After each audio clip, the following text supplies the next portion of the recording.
వర్ధిల్లాలి కృష్ణన్న నాయకత్వం, వర్ధిల్లాలి కృష్ణన్న నాయకత్వం, వర్ధిల్లాలి మొన్నా కృష్ణ మారి గారి నాయకత్వం, వర్ధిల్లాలి మొన్నా కృష్ణ గారి నాయకత్వం, వర్ధిల్లాలి నాయకత్వం. జై భీమ్, జై భీమ్, జై భీమ్, జై జై భీమ్.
ఆదేశాల ప్రకారం నాకు ఎంఆర్పిఎస్ టౌన్ అధ్యక్షుడిగా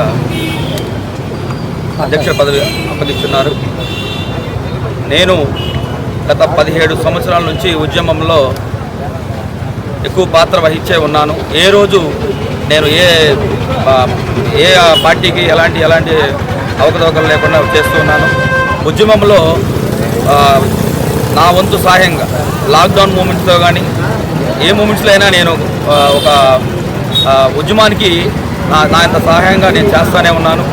కృష్ణమాదిగన్న ఆధ్వర్యంలో నాకు యాక్టివ్ పర్సన్ అని చెప్పేసి స్టేట్ కమిటీ ద్వారా నాకు ఒక కమిటీ వేసి నాకు టౌన్ అధ్యక్షుడిగా ఇవ్వడం జరిగింది. ఈ అధ్యక్షతన మా అందరినీ ఎంఆర్పిఎస్ యూత్ని మొత్తాన్ని మొబిలైజ్ చేయడం జరిగింది. ఈరోజు టౌన్లో ఒక ర్యాలీగా నిర్వహించుకొని జగజ్జీవన్ రావు బొమ్మ కానీ అంబేద్కర్ బొమ్మకి దండలేసి మరియు కేకు కట్ చేయడం కూడా జరుగుతుంది. ఎన్ని ఆకంఠాలు ఎదుర్కొని ఈ స్థాయిలోకి మేము వచ్చి ఉన్నాము. ఏదైనా మా ఉద్యమంలో ఆ కూటమికి కృష్ణన్న సపోర్ట్ చేస్తున్నాడు. ఇక్కడ కూడా మేము అనుకూలంగానే ఆయన మాట మీదనే మేము పోతాము. ఎలాంటి డిస్కషన్ సొంత డిసిషన్లు ఏం తీసుకోము. మేము ఇక నుంచి ఇక్కడ ఇప్పటి నుంచి దాదాపు ఉద్యమం స్టార్ట్ అయిన కానీ 30 సంవత్సరాలు అయింది. ఇక్కడ ఎంఆర్పిఎస్ సంబంధించిన పార్టీ ఆఫీస్ అనేది ఎటువంటి పరిస్థితి ఎంతోమంది నాయకులు వచ్చి ఉన్నారు. ఉద్యమంలో పార్టీ ఆఫీస్ కూడా లేదు. పార్టీ ఆఫీస్ కూడా త్వరలోనే మేము నిర్మించేస్తాము. అలాగే ఒక పెద్ద 50 అడుగుల స్తూపం చికనంగా 30 సంవత్సరాలకు చికనంగా 31 సంవత్సరానికి ఒక 50 అడుగుల స్తూపాన్ని ఇక్కడ అంబేద్కర్ బొమ్మని మరి జగజ్జీవన బొమ్మని అతి పెద్ద బొమ్మని మేము పెట్టాలని మేము అనుకుంటున్నాం. అలాంటి అవకతవకలు ఏం లేకుండా కరెక్ట్గా ఉద్యమానికి పనిచేస్తూ నాకు ఇచ్చిన ఈ పదవిని ఈ ఎంఆర్పిఎస్ టౌన్ అధ్యక్ష పదవిని దుర్వినియోగం చేయకుండా దీన్ని కరెక్ట్గా గైడ్లైన్స్ ప్రకారంగానే పాటిస్తాను. కృష్ణ ఆదేశాల ప్రకారంగా. దండోర ఉద్యమం ఆషామాషాగా ఏదో ఒక లెటర్ ప్యాడ్ ఉద్యమం కాదు, ఏదో ఆషామాషాగా ఒకరిద్దర పెట్టుకున్నటువంటి ఉద్యమం కాదు. దండోర ఉద్యమం 30 సంవత్సరాల చరిత్ర తీసుకుంటే దండోర ఉద్యమంలో లాఠీ చార్జీలు, అరెస్టులు, ఆత్మహత్యలు, హత్యలు, దాడులు, ఎంతోమంది దీనికోసం ప్రాణాలు తెగించి ఊరులే ఈ ఉద్యమానికి సహకరించి ఎంతో ముందుకు నడిపించి మొట్టమొదట ఈ ఉద్యమాన్ని ఇంత ఉధృతంగా నడపడానికి ఏ ఉద్యమానికైనా గొప్ప నాయకుడు కావాలి, నిర్ణయాలు తీసుకునే నాయకుడు కావాలి, నిజాయితీ కలిగిన నాయకుడు కావాలి, నిబద్ధతతో నడిచే నాయకుడు కావాలి. నేను నా ప్రజలకు భరోసాగా ఉన్నానని ప్రజలను నమ్మించే నాయకుడు కావాలి. ఆ నాయకుడే మానశ్రీ మందకృష్ణ గారు. ఆ నాయకుడిని ఈరోజు ప్రజలు గుండెల్లో పెట్టుకొని మోస్తున్నారు. అంతేకాకుండా ఈ దేశంలో బీసీలకు అండగా నిలబడ్డాడు. బీసీలకు అన్యాయం అయితే ముందుకొచ్చాడు. తన ఎంఆర్పిఎస్ మాదిక జాతిని ముందు నిలబెట్టాడు. ఎస్సీలకు అన్యాయం జరిగితే ముందుకొచ్చాడు. తన ఎస్సీలకు అన్యాయం జరిగిన చోట, మాల సమాజానికి అన్యాయం జరిగిన చోట మాల సమాజం అధికారులు కానీ మంత్రులు కానీ వాళ్ళ మీద దాడి చేసిన తర్వాత కపత్తార్ మేమంతా ఒకటే, ఒక వర్గీకరణ ఫలాలు పంచుకుంటాం మేము అన్నదమ్ములు అనేటువంటి చెప్పినటువంటి గొప్ప వ్యక్తి. అలాగే ముస్లిం మైనార్టీల కోసం ఆయన అండగా ఉన్నాడు. ఈ దేశంలో ఉన్నటువంటి ఎస్సీ, ఎస్టీ, బీసీ పేద వర్గాలైనటువంటి వాళ్ళ కోసం ఆయన చేయని పోరాటాలు లేవు. ఆయన వినిపించని గొంతుకు లేదు. ఆయన గొంతుగా, ఆయన నడక ఎన్నో సంవత్సరాలు కాలినడకతోటి ఈ ఉద్యమాన్ని స్టార్ట్ చేసి ఈరోజు వేలాది మంది నాయకులుగా మాదిగల్ని తయారు చేశారు.